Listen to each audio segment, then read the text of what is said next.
Hi everyone, I am sorry I couldn't join live, but I do appreciate the invitation and I'm excited to share with you some of our global perspectives and research on human milk and infant microbiomes. So here are my disclosures. And I wanted to begin by thinking about infant microbiomes and how they are different or the same around the world.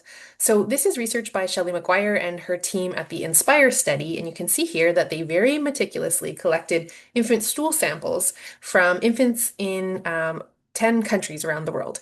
And you can see here that their microbiome profiles are quite different. So there's variation geographically. And an interesting question is what drives these differences in different parts of the world? More recently, this beautiful study came out in Nature Communications, where again, they looked at infant microbiomes from countries around the world. And here, of course, there are differences, but they're highlighting common patterns of development around the world. And so we could also ask, what drives these similarities in infants' microbiomes around the world? And so I would say the answer to both of those questions, what drives similarities and differences in infant gut microbiomes around the world, is breast milk.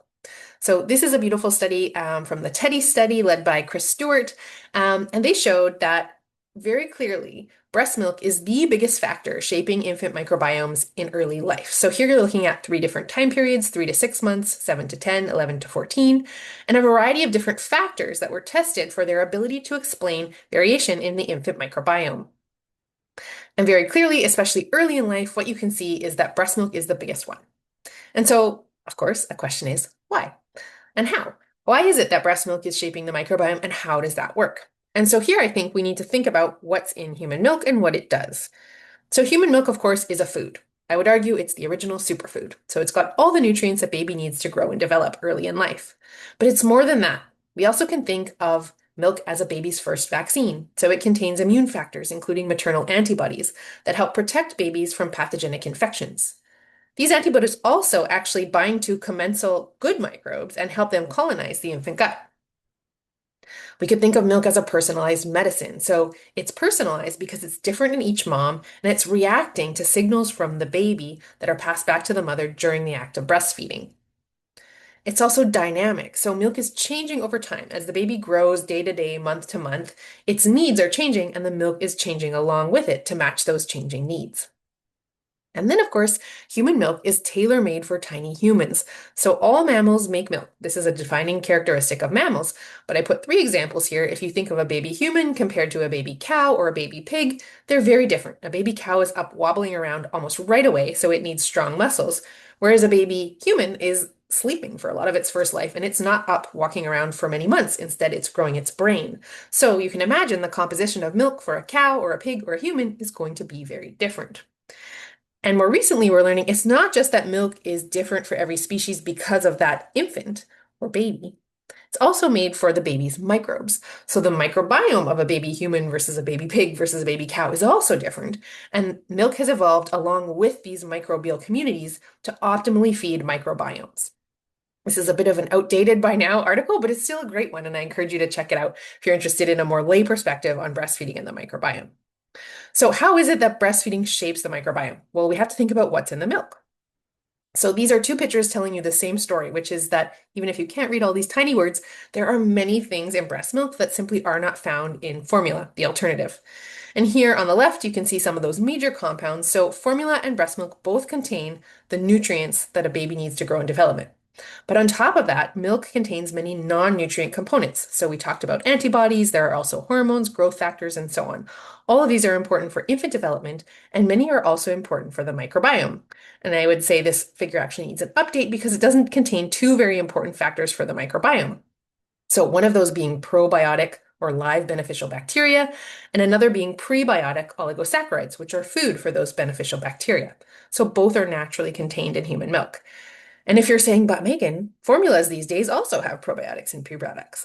That's true, but I have to point out that it's not the same. It's not at all the same. So human milk naturally contains hundreds of strains of bacteria and hundreds of different oligosaccharides.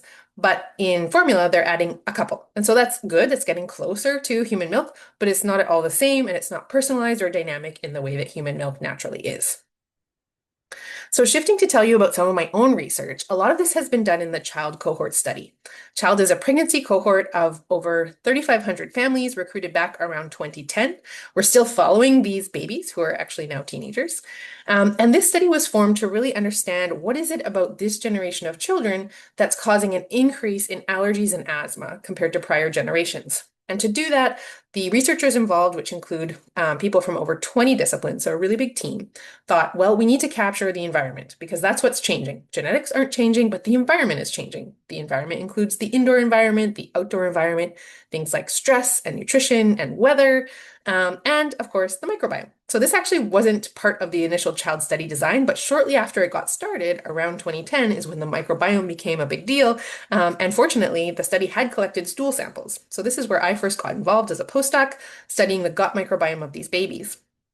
A few years later, by the time I was starting my own lab, I realized they had also thought to collect breast milk samples, and nobody was yet interested in those samples.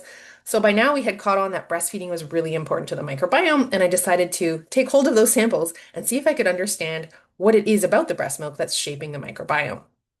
And so this is a linear view of the study. You can see, as I mentioned, recruitment during pregnancy back in 2009. There have been follow-ups all throughout into teenagehood, microbiome collection at several different time points. What I'll focus on today is data from the first year of life. So stool samples were collected, breast milk was collected at one time point, and these swabs represent nasal samples, which we've also been able to use to characterize the microbiome. So focusing in for a moment on the milk, this is the same figure you saw earlier, but updated with those pre and probiotics. And so what you'll see is that over time, we've been able to chip away at this rainbow of milk components and analyze nearly all of them, which is really exciting because we have the opportunity now to look at how milk as a biological system of all these many different components is functioning as a system to influence the microbiome and development. And so many of these data sets were published individually over time. Some of them are still coming soon. But what I'll tell you today is just one example of a story from the child study using milk data along with microbiomes. So this was a collaboration with Liat Shenev at NYU, as well as PJ Subro, the director of the child study, and Mike Surrett, who led the microbiome analysis for the nasal samples, and one of my fantastic analysts, Kelsey Fair. And so what you can see here is that our overall finding in this study was that the microbiome develops both in the nose and in the gut at a gradual pace, normally. And it's breast milk that's driving this development. So in babies who were exclusively fed human milk until at least 3 months, we saw this gradual development. But in babies who weaned early and started consuming formula, the acceleration was premature. And this premature acceleration was associated with a higher risk of asthma later when the children were 3 to 5 years of age. And so, how does this work? Well, once again, we found, just like the Teddy study, that it was really breastfeeding among all these other potential factors that it was explaining variation in the nasal microbiome and the gut microbiome of these children. We further were able to show that breastfed infants had a lower risk of asthma, and it really was these microbial communities, both in the nose and the gut, that were mediating this impact of breastfeeding on protection from asthma. We're able to go one step further and identify specific microbes and specific milk components that were driving this relationship. So on the left here, you can see that milk components on their own, the orange line, were somewhat predictive of asthma, and gut microbes and nasal microbes on their own were also predictive, but it's really when you put everything together that you get this best ability to predict which infants will go on to develop asthma. And then on the right, we were able to look at feature importance scores. So specific milk components and specific microbes are shown here in order of importance in terms of which ones helped us predict the infants that would go on to develop asthma. So for me, the motto of this story is timing is everything. A healthy infant microbiome is not just about having the right microbes, it's about having them arrive in the right order at the right time. So there were microbes that seemed to be good, but that's only if they appeared early, and vice versa, microbes that seemed to be good, but only if they appeared for the first time later in infancy. And it's really exclusive breastfeeding in the first months of life and the dynamic nature of human milk that regulates this intricately structured microbiome development. So I like to sometimes think about this as a dessert. This is an Nanaimo bar. It's popular in Canada, but I know we have a global audience, so tiramisu maybe is a better example. But either way, the point is that these beautiful desserts, which you could think of as a healthy baby microbiome, require ingredients, but you cannot just throw all the ingredients in the bowl at once and hope to have this beautiful layered dessert come out. You need to add the right ingredients, but also in the right order at the right time. All right, so shifting to global perspectives, everything I've told you so far from our research is about the Canadian child cohort study, but I'm now leading an international consortium of breast milk researchers in 4 countries around the world, including 3 low middle income countries that you can see here. And our question really is, what are the determinants and consequences of global and individual variability in human milk composition? So these, as you can imagine, are 4 very different contexts geographically. Altogether, we have over 1,000 mother-infant dyads participating in the study, and her goal really is, again, to analyze that whole rainbow of milk components and then understand with some sophisticated data science approaches, how do all these different milk components relate to infant health outcomes, including growth and others as well. So the protocol for this study was published recently. I do want to really encourage secondary analysis of this data. So if you're interested in tapping into the IMIC data, please reach out and let me know. We're asking many different questions, of course, with this data. We're writing up the main papers as I speak, so stay tuned for those. I will just give you a glimpse of the answers to that first question, which is, what are the ranges and distributions of analytes in human milk in different geographic settings?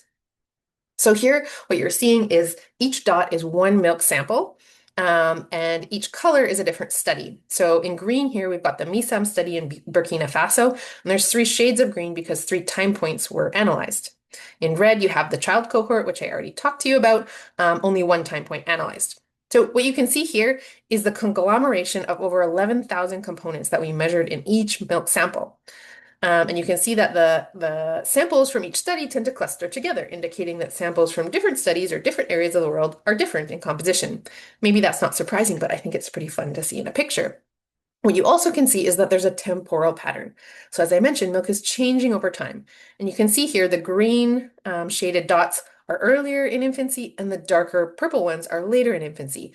So we see both differences by setting and differences by time of lactation. And so there's a lot more to come from IMIC, but I'll give you one more example specific to the microbiome since that's our focus today. So led by Melissa Manis and Kelsey from my lab, Melissa now has her own lab at the University of Texas. We did a deep dive into the microbiome of these samples in 3 of the studies. And what you can see is that there is differences in the microbiome in different countries, but there's also a shared sort of core milk microbiome of 23 taxa that we found in all 3 studies. So again, this idea that yes, there are differences, there are also similarities in human milk around the world. This was also shown in the INSPIRE study that I mentioned earlier by Shelley McGuire's team. So I showed you the gut microbiome from that study earlier. This is the milk microbiome. Again, similarities, but also differences around the world. So in summary, I hope I've been able to highlight for you that infant microbiomes vary geographically, but also follow some consistent developmental patterns globally.